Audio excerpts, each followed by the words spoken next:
Good morning. Welcome back to A Life Worth Living. I'm Frederick Roth, and I believe that God has a plan and purpose for everyone, and He gave me a message of hope and truth to show you a life worth living.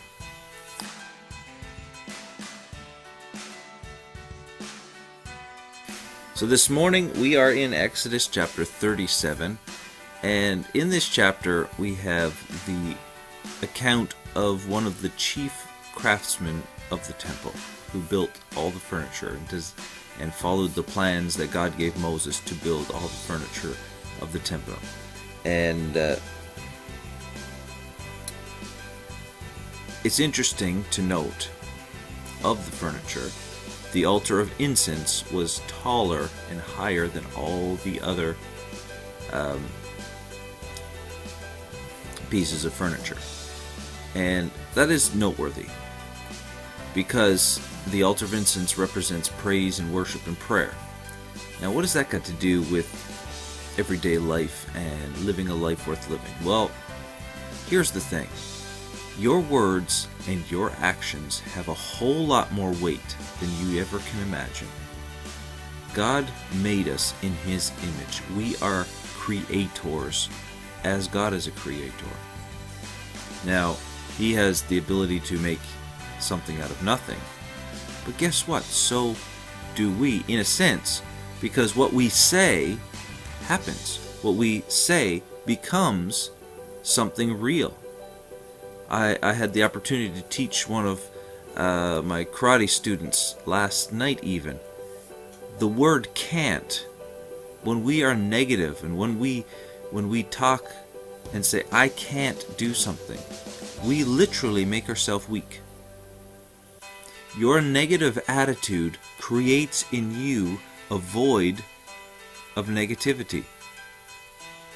And we wonder why we get sick. We wonder why we have the flu all the time. We wonder why all these things happen.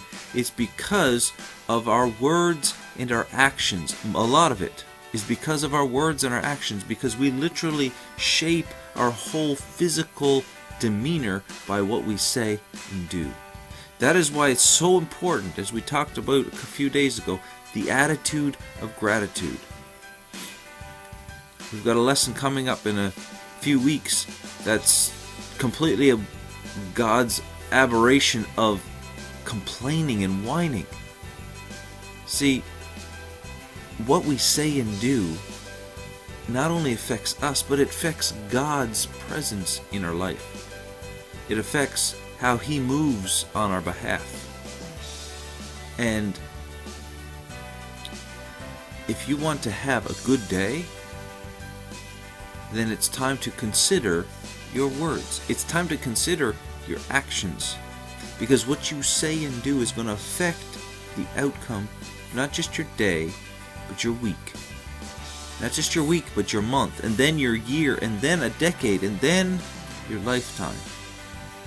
Small things have great effect. It is time for us to wake up and realize that our words and actions have huge impact in our lives. It behooves us to pay attention to what we say, because in a moment, in a fit of rage, we can use words that will destroy way faster than any bulldozer. Words, as the Word says, as the good book says, the tongue has the power of life and death. The tongue. So let's endeavor, let's purpose that we are going to live lives that exhort, that build up, that praise, that lift up, and are thankful and grateful, so that we can create the life that we want. We can create the life that God has purposed for us to live, with prosperity and ability to give and the ability to help the rest of His children. Now, purpose in your mind. I'm going to watch what comes out. I'm going to be careful with what comes out. And I'm going to live a life worth living. God bless you. Have an amazing day, and we'll see you next time. on A Life Worth Living.